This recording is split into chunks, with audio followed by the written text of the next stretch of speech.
नमस्कार। Astro harmony में आपका फिर से स्वागत है। आज बात कर रहे हैं कैप्रिकॉर्न लगन के बारे में।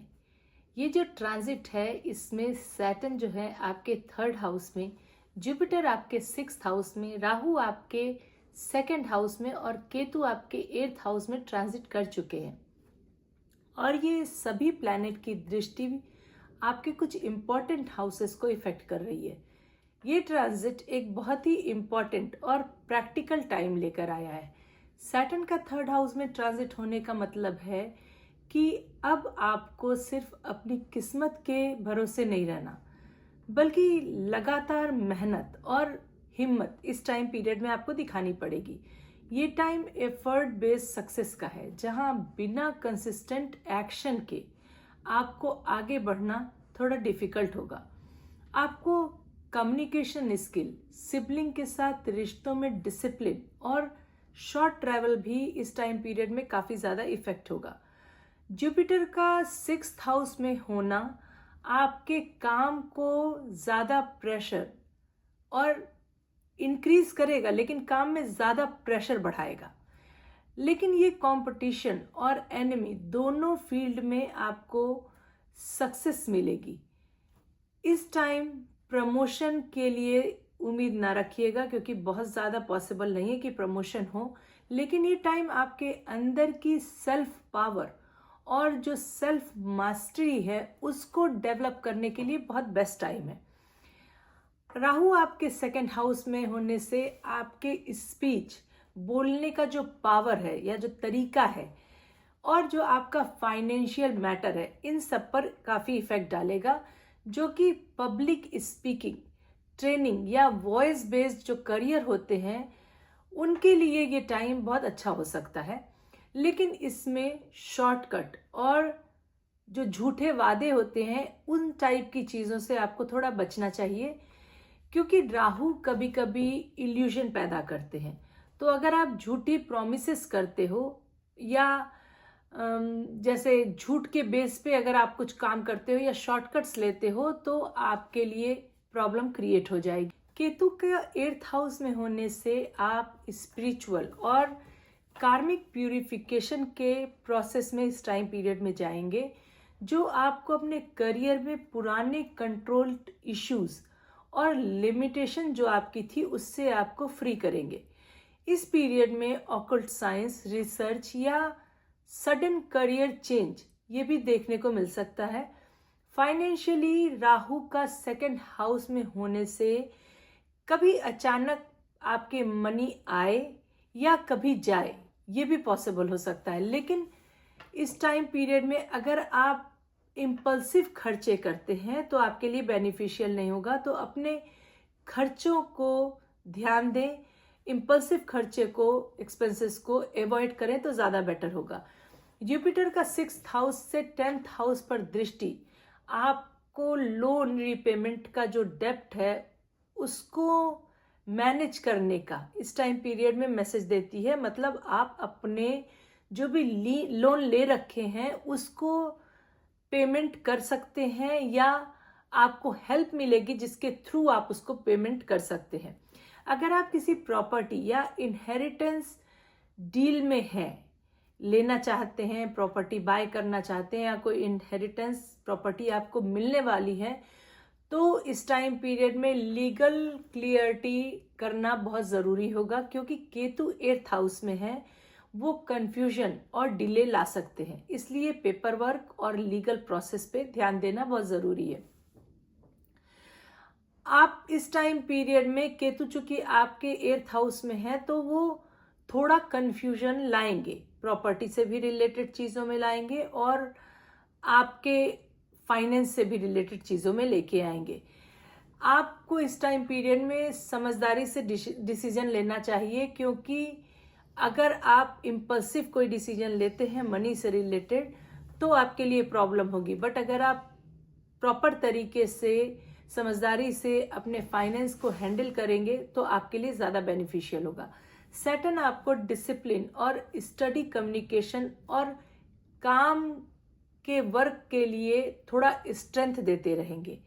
मतलब आपका जो वर्क है उसमें आपको एक डिसिप्लिन रखना बहुत ज़रूरी है और आपका कम्युनिकेशन स्किल इम्पॉर्टेंट है, लेकिन आपको हेल्प रहेगी और आप प्रॉपर तरीके से अपने वर्क को कर सकते हो। जुपिटर आपके हेल्थ और वर्क रिलेटेड चैलेंजेस को इस टाइम पीरियड में ख़त्म भी करेंगे, प्रमोशन के योग भी बना सकते हैं। राहु और केतु का 2nd और 8th हाउस का जो एक्सेस है वो आपके कार्मिक लेसन्स आपके सामने लाएंगे, जो कहते हैं कि अब आपके जो पुराने फियर होते हैं उस टाइप की चीज़ें या एंसेस्ट्रल जो बैगेज है और जो फाइनेंशियल इनसिक्योरिटी होती है उसको छोड़कर आपको इस टाइम पीरियड में आगे बढ़ना होगा। ये टाइम मैजिक का नहीं है, बल्कि जैसे कहते हैं ना, तपस्या और हार्ड वर्क इस टाइम पीरियड में बहुत ज़्यादा ज़रूरी होगी। ओवरऑल देखा जाए तो ये ट्रांजिट आपके लिए बहुत सारे ग्रोथ अपॉर्चुनिटी और लर्निंग लेके आएगा, लेकिन इसके लिए आपको पेशेंस और प्रैक्टिकल अप्रोच, ये दोनों इस टाइम पीरियड में आपके लिए बहुत ज़्यादा ज़रूरी होगा। अगर आप पेशेंस के साथ अपने काम को करते हैं और एक डिसिप्लिन रखते हैं, एक सिस्टमैटिक वे में अपने फाइनेंस को भी हैंडल करते हैं, तो आपके लिए ज़्यादा बेनिफिशियल होगा। राहु 2nd हाउस में आपके स्पीच और आपका जो कम्युनिकेशन स्टाइल है उसको काफ़ी अफेक्ट करेंगे। गलत बातें बोल देना, मिसअंडरस्टैंडिंग का होना या ओवर प्रॉमिसिंग करना किसी चीज़ के लिए आपको प्रॉब्लम क्रिएट कर सकता है। इसलिए बोलने से पहले या प्रॉमिस करने से पहले एक बार सोच लीजिएगा, सोच समझ के ही किसी चीज़ में हाथ डालिएगा। बोलने में ज़रूर ध्यान दीजिएगा कि आप किसी को क्या बोल रहे हैं, कहीं उसका बुरा इफेक्ट तो नहीं पड़ रहा। केतु 8th हाउस में आपके स्पाउस के साथ इमोशनल डिस्टेंस या इंटीमेसी इशू इस टाइम पीरियड में ला सकते हैं।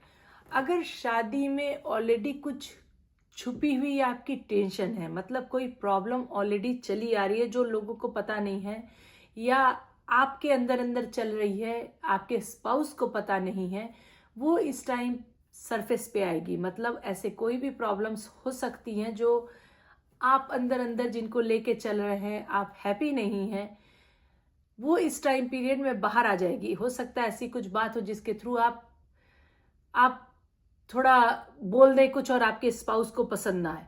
इस टाइप की चीज़ें, मतलब रिलेशनशिप में, मैरिज रिलेशनशिप में आपके प्रॉब्लम्स हो सकती हैं।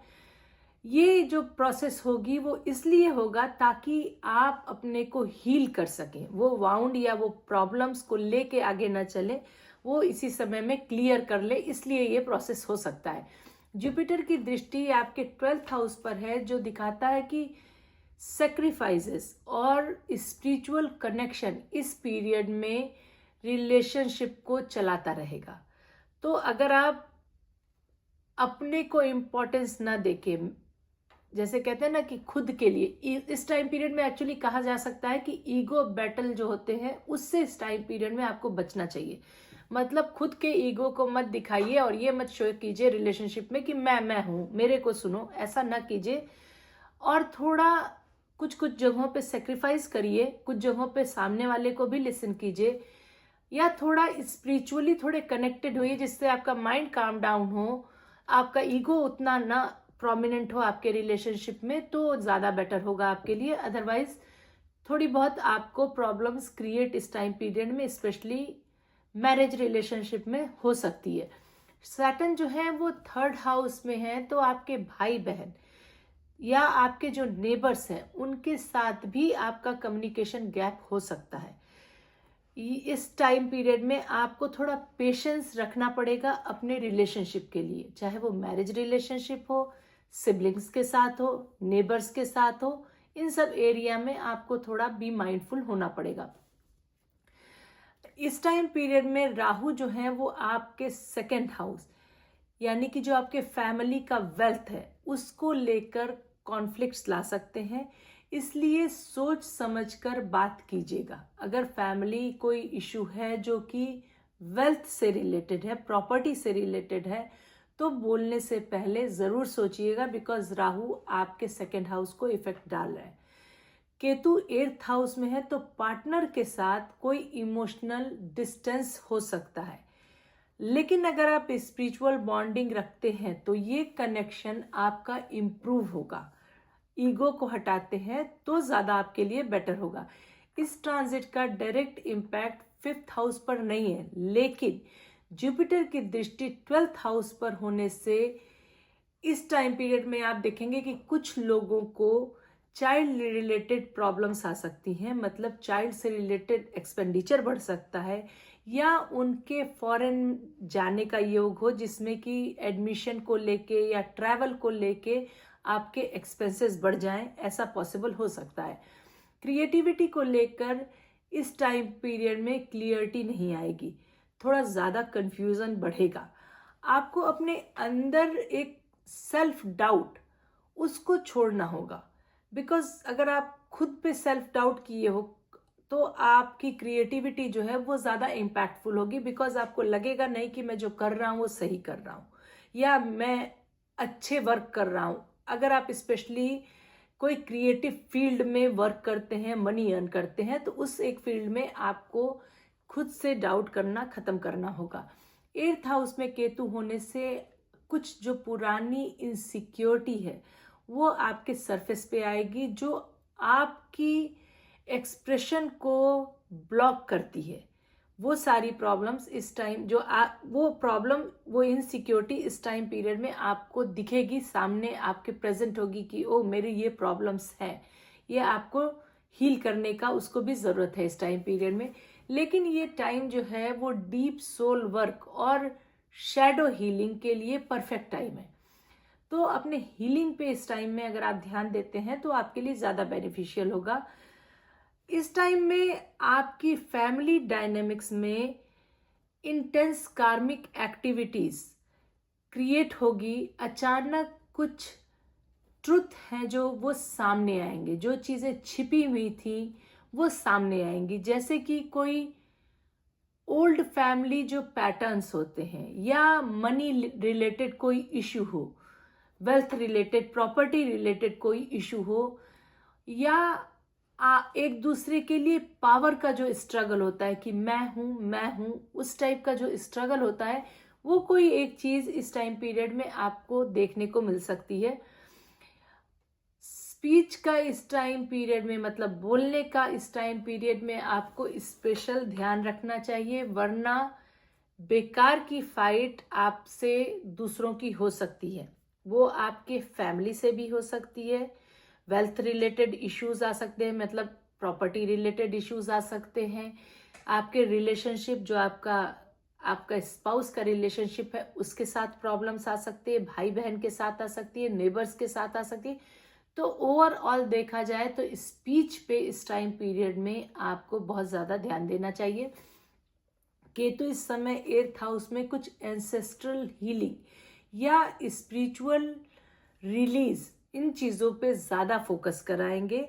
घर के अंदर का वास्तु या एनर्जी इस टाइम पीरियड में क्लीन रखना ज़्यादा ज़रूरी होगा, क्योंकि अगर आपका घर क्लीन नहीं है, मतलब ऐसे वाइब क्लीन नहीं, एनर्जी क्लीन नहीं है, तो इस टाइम पीरियड में नेगेटिविटी इस एनर्जी को जल्दी अट्रैक्ट करेगी और ज़्यादा प्रॉब्लम क्रिएट हो सकती है। इस टाइम पीरियड में हेल्थ अवेयरनेस और जो डाइटरी डिसिप्लिन होती है वो बहुत ज़रूरी है। जुपिटर यहाँ पे आपको वेट गेन, शुगर इम्बैलेंस और लीवर या डाइजेस्टिव इश्यूज क्रिएट कर सकते हैं। सैटर्न की 3rd हाउस से 5th हाउस पर दृष्टि होने के कारण स्ट्रेस रिलेटेड इशू या चेस्ट में हैवीनेस ये महसूस हो सकता है। राहु केतु का एक्सेस आपको मेंटल इमोशनल हेल्थ इसके लिए भी अफेक्ट करेगा। इस समय पैनिक एनर्जी लो फील हो सकती है, इसलिए आपको अपने बॉडी, माइंड और स्पिरिट, इन तीनों का हॉलिस्टिक बैलेंस बनाना बहुत ज़रूरी है। जुपिटर आपकी इम्यूनिटी स्ट्रॉन्ग करेंगे और क्रॉनिक इशू जैसे एसिडिटी हुआ या एलर्जी हुआ, इस टाइप की चीज़ों को ठीक करेंगे। लेकिन राहु 2nd हाउस में फेस, थ्रोट या डेंटल प्रॉब्लम, इन चीज़ों को ला सकते हैं, इसलिए रेगुलर चेकअप कराना आपके लिए मस्ट है। सैटर्न का आपके 3rd हाउस पे इफेक्ट होने से स्ट्रेस या नेक पेन या एंजाइटी ये भी हो सकती है। योगा और मेडिटेशन इस टाइम पीरियड में बहुत हेल्पफुल होगा। आपका जो आउटर वर्ल्ड है उससे जो इंगेजमेंट होगा इस टाइम पीरियड में थोड़ा स्लो हो सकता है। इस टाइम में आपको ट्रू फ्रेंडशिप और फेक कनेक्शन इन दोनों के बीच में डिफरेंस क्लियर लगेगा। क्लियरली आपको समझ में आएगा कि कौन आपकी रियल फ्रेंड्स हैं या कौन जो ये जो सोशल सर्कल है कौन इसमें रियल है आपके लिए और कौन आपके लिए फेक बिहेवियर रखता है। आपको इस टाइम पीरियड में थोड़ा अपने आप को बिजी रखना वो ज़्यादा ज़रूरी होगा और लोगों को मैनेज करना ये भी इम्पॉर्टेंट पार्ट होगा। लेकिन इस टाइम पीरियड में ये भी होगा कि आप अंदर से अपने को थोड़ा साइलेंस चाहें। आप भले ही बाहर से बिजी रखें, लोगों से बातचीत करें या एक सर्कल अच्छी रहे, काम को लेके या किसी चीज़ को लेके आप बहुत बिजी हो, बट इंटरनली आपको एक ये फीलिंग रहेगी कि मुझे थोड़ी देर के लिए साइलेंस चाहिए, मुझे थोड़ी देर के लिए भीड़ से दूर, मेरे को थोड़ा पीस चाहिए। इस टाइप की फीलिंग आपको इस टाइम पीरियड में ज़्यादा रहेगी। इसलिए क्वालिटी ओवर क्वांटिटी इस पर फोकस ज़्यादा कीजिएगा। कम लोग मगर जेन्युइन लोग हों इस टाइम पीरियड में आपके लिए वही बेनिफिशियल होगा। ये नहीं कि बहुत लार्ज सोशल सर्किल रखे हैं, वैसे लोगों से फ्रेंडशिप रखिएगा, वैसे लोगों को अपने ग्रुप में रखिएगा जिसके साथ आपका कुछ फ़ायदा हो, मतलब आप इम्प्रूव करते हो, ना कि एक ह्यूज फ्रेंड सर्किल रखिए क्योंकि वो आपको मैनेज करने में प्रॉब्लम आ सकती है। सैटर्न आपको ज़्यादा प्रैक्टिकल, डिसिप्लिन और फोकस्ड बनाएंगे इस टाइम में। आप थोड़ा मटीरियलिस्टिक डिज़ायर इस टाइम पीरियड में आपका बढ़ सकता है और दूसरी तरफ आप स्पिरिचुअलिटी की तरफ भी अट्रैक्ट हो सकते हैं। मतलब ये टाइम थोड़ा ऐसा है कि चूंकि राहु आपके 2nd हाउस में है जो आपको मटेरियलिस्टिक डिजायर या वेल्थ एक्यूमुलेशन ये सारी चीज़ों की तरफ बहुत फोकस कराएंगे। वहीं जो केतु है वो 8th हाउस में है जो कि आपको कहेंगे थोड़ा स्पिरिचुअलिटी के साइड चलो। तो इसके बीच में आपको जो बैलेंस है वो बनाना थोड़ा चैलेंजिंग होगा, पर आपको बैलेंस बनाना चाहिए। ना ही ओवर मटीरियलिस्टिक होइए ना ही टू स्पिरिचुअल, थोड़ा बैलेंस बना के अगर आप चलते हैं तो आपके लिए ज़्यादा ज़रूरी है। सोशली अगर देखा जाए तो आप सर्विस एक्टिविटीज़ जो होती हैं या जो टीम वर्क होते हैं उसमें ज़्यादा इन्वॉल्व होंगे और जो आपके एनिमीज़ हैं उन पे जैसे कहते हैं ना आपकी विजय हो, ऐसे टाइप का रहेगा कि मतलब आप एनिमीज़ को बीट कर लेंगे। लेकिन आप जो है इस टाइम अगर टीम वर्क के साथ रहते हैं या social activities, social service type के वर्क में रहते हैं तो आपके लिए ज़्यादा बेनिफिशियल है। केतु जो है 8th हाउस में है जो आपकी ओल्ड आइडेंटिटी है उसको डिसॉल्व कर रहे हैं। शायद आप खुद से ये पूछ रहे होंगे इस टाइम पीरियड में कि मैं कौन हूँ और मुझे क्या चाहिए। इस टाइप के जो क्वेश्चंस होते हैं ना ये एक डीप सोल लेवल क्वेश्चंस होते हैं जो कि इस टाइम पीरियड में आपको आ सकते हैं। आपकी जो कॉन्फिडेंस है वो आपके ईगो बेस्ड इस टाइम पीरियड में नहीं अगर रहती है बल्कि सोल बेस्ड बन रही है तो आपके लिए ज़्यादा बेटर होगा।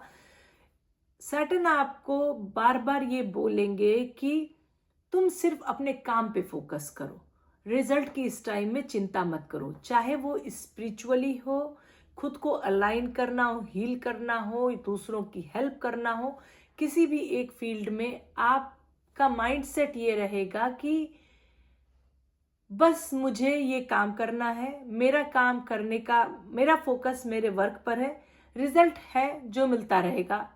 कुछ इस टाइप की जो फीलिंग होती है उस टाइप की फीलिंग आपके माइंड में रहेगी।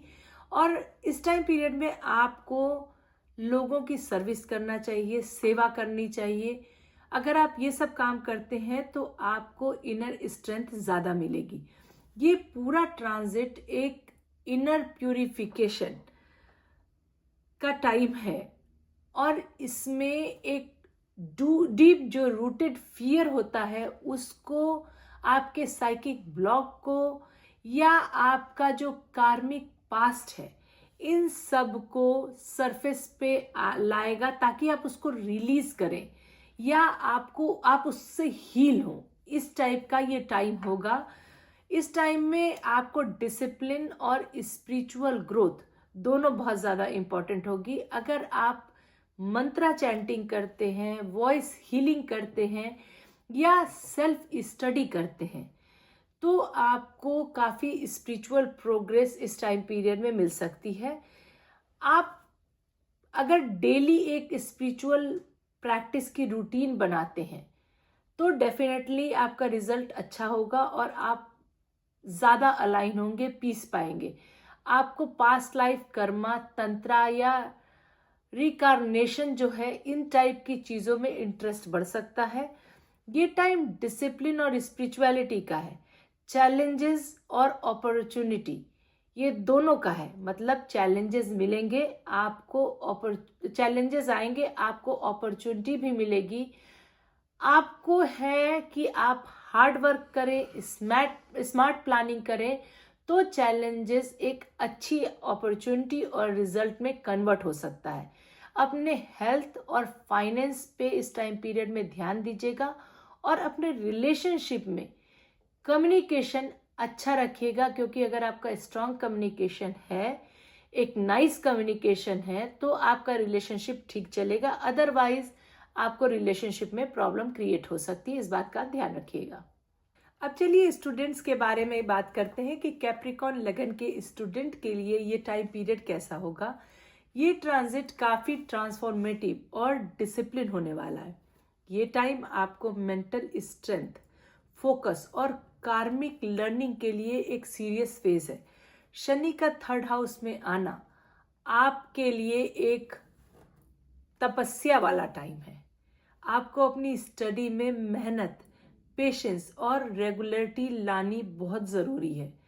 ये फेज में डिस्ट्रैक्शन काफ़ी ज़्यादा होंगे, लेकिन जो स्टूडेंट अपने रूटीन बना के चलते हैं उसके लिए ये टाइम एक स्किल बिल्डिंग और स्ट्रॉन्ग फाउंडेशन उसका टाइम होगा। सैटर्न यहाँ बोलते हैं कि शॉर्टकट से कुछ नहीं मिलने वाला, तो डेली कंसिस्टेंट स्टडी काम आएगी, इसलिए उस पर ध्यान दीजिएगा। गुरु जो है, मतलब बृहस्पति आपके 6th हाउस में है, जो ये दिखाते हैं कि स्टूडेंट जो उनके ऊपर जो है थोड़ा वर्कलोड ज़्यादा बढ़ेगा। अगर आप कोई कॉम्पिटिटिव एग्ज़ाम दे रहे हैं या स्कॉलरशिप या एंट्रेंस टेस्ट की तैयारी कर रहे हैं तो ये टाइम में आप जो है आपको एक स्ट्रेटेजिक और जो एक डिसिप्लिन वाली प्रिपरेशन होती है ना, वो करना बहुत ज़्यादा ज़रूरी होगा। ये पोजीशन बताता है कि अगर आप कोचिंग या ग्रुप स्टडी में इन्वॉल्व हो तो ज़्यादा बेनिफिशियल होगा आपके लिए, बिकॉज जुपिटर इस टाइम में ग्रुप स्टडी वाले एरिया को एक्टिवेट कर रहे हैं, तो अगर आप वो करते हो तो आपके लिए ज़्यादा अच्छा है।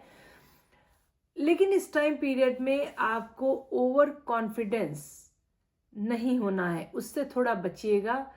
अगर आप ओवर कॉन्फिडेंस हैं तो सक्सेस मिलना थोड़ा डिफिकल्ट है।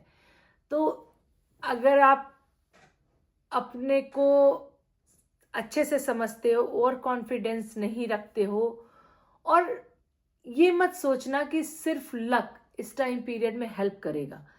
Patience, hard work, over confidence का ना होना, एक डेली रूटीन में स्टडी करना, वो आपके लिए ज़्यादा ज़रूरी होगा, ना कि लक का सपोर्ट पाना।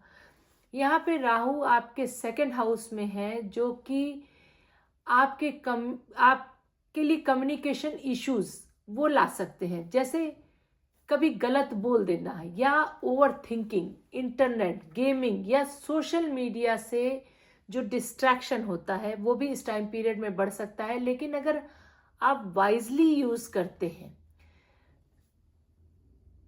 टेक्नोलॉजी को, अगर आप वाइजली यूज करते हैं तो चूंकि राहु जो है वो टेक्नोलॉजी के लिए माने जाते हैं, तो राहु से आप मतलब उनके प्रभाव से आप इस टाइम पीरियड में कोडिंग हुआ, डिजिटल कोई प्लेटफॉर्म हुआ, कोई स्किल हुई या एआई, इस टाइप की चीज़ों में सडन बूस्ट भी पा सकते हैं। एक तरफ वो डिस्ट्रैक्शन देते हैं, मतलब कि आपका गेमिंग में, इंटरनेट में या सोशल मीडिया में ओवर थिंकिंग, ये सारी चीज़ों में डिस्ट्रैक्शन दे सकते हैं। बट अगर आप उसको सही तरीके से यूज करते हैं, मतलब टाइम यूटिलाइज करते हैं, ये नहीं कि फन के लिए आप इंटरनेट यूज कर रहे हो, ना कि अगर आप उसको किसी अच्छी चीज को लर्न करने के लिए करते हो, जैसे कि कोडिंग है, एआई है, तो यही राहु एक बिग बूस्ट आपकी लाइफ में ला सकते हैं। इस टाइम में केतु आपके 8th हाउस में है, जो कि एक अनस्पोकन फियर, प्रेशर या सेल्फ डाउट ये क्रिएट कर सकते हैं।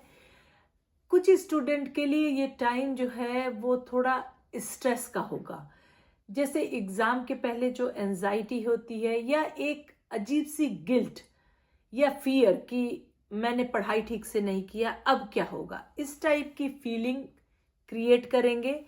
तो अगर आप मेडिटेशन करते हो, प्राणायाम करते हो या एक सटल एनर्जी वर्क जो होता है, इस टाइम पीरियड में आपको बहुत हेल्प करेगा। अगर आप उन चीज़ों को यूज़ करते हो, गुड अफर्मेशन देते हो और अपने माइंड को प्रॉपर तरीके से चैनलाइज करके स्टडी करते हो, तो ज़्यादा आपके लिए बेनिफिशियल होगा। ये टाइम एक रिसर्च ओरिएंटेड स्टूडेंट जो है, जैसे कि जो साइंस, साइकोलॉजी या मेटाफिजिक्स, इस टाइप के जो स्टूडेंट है, इस टाइप का जो वर्क करते हैं जिसमें डीप अंडरस्टैंडिंग वह आपको मिल सकती है अगर आप किसी इस फील्ड में हो। तो ये टाइम जो कैप्रिकॉर्न स्टूडेंट हैं उनको अपने आसपास का जो इमोशनल गाइडेंस और जो मॉरल सपोर्ट है उसकी बहुत ज़्यादा ज़रूरत होगी।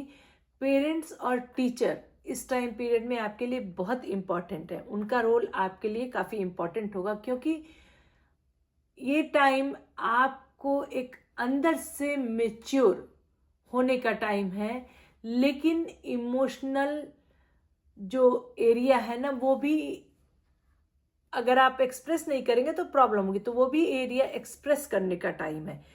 तो वो चीज़ आपके पेरेंट्स के थ्रू काम डाउन हो सकती है और स्टडी आपके गुरु या टीचर के थ्रू हो सकती है। तो ये टाइम जो है इन दोनों एरिया को बैलेंस करने का है। और अगर आप साइलेंस करते हैं, चीज़ों को समझते हैं, तो आपके लिए ज़्यादा बेनिफिशियल होगा। अब चलिए कुछ रेमेडीज़ की बात करते हैं, सिर्फ स्टूडेंट्स के लिए नहीं, कैप्रिकॉर्न लग्न की बात कर रहे हैं, सबके लिए है कि अगर आप डेली हनुमान चालीसा या बजरंग बाण का पाठ करते हैं, अगर डेली नहीं कर सकते तो ट्यूसडे और सैटरडे को करेंगे, तो आपके लिए बहुत ज़्यादा बेनिफिशियल होगा।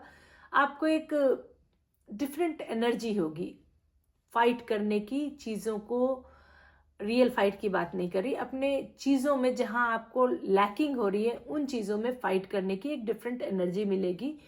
केतु 8th हाउस में है, तो वो ये प्रेशर डालते हैं कि एंजाइटी टाइप का एक प्रेशर डालते हैं। तो अगर आप अपने को थोड़ा सा काम कर सकते हैं, मतलब कि बेयरफुट अगर आप घास में चल सकते हैं, नंगे पैर अगर आप घास में चल सकते हैं, या अपना थोड़ा टाइम नेचर के साथ बिता सकते हैं, स्पेशली अगर मॉर्निंग में हो तो ज़्यादा बेनिफिशियल होगा। बट अगर आपके पास मॉर्निंग में टाइम नहीं है तो आप इवनिंग में भी थोड़ी देर नंगे पैर घास में चलिए या बाहर बैठ के अनुलोम विलोम कीजिए, छत हो, बाहर हो, तो ये आपके लिए आपके एंजाइटी या फियर को कम करेगा। मतलब जो आपके केतु का इफेक्ट है वो थोड़ा सा कम हो जाएगा।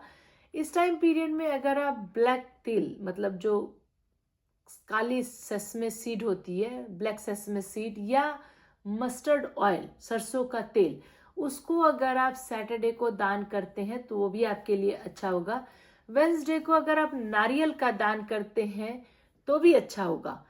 इस टाइम पीरियड में फैमिली के साथ आपको ऑनेस्ट रहना मस्ट है। घर को अपने क्लटर फ्री रखिएगा, क्योंकि अगर ज़्यादा क्लटर होता है तो कंफ्यूजन और मेंटल ब्लॉकेज हो सकती है इस टाइम में। अगर पॉसिबल हो तो एक क्लियर क्वार्ट्स करके एक वो आता है, स्टोन होता है, आई थिंक उसको स्फटिक भी बोलते हैं।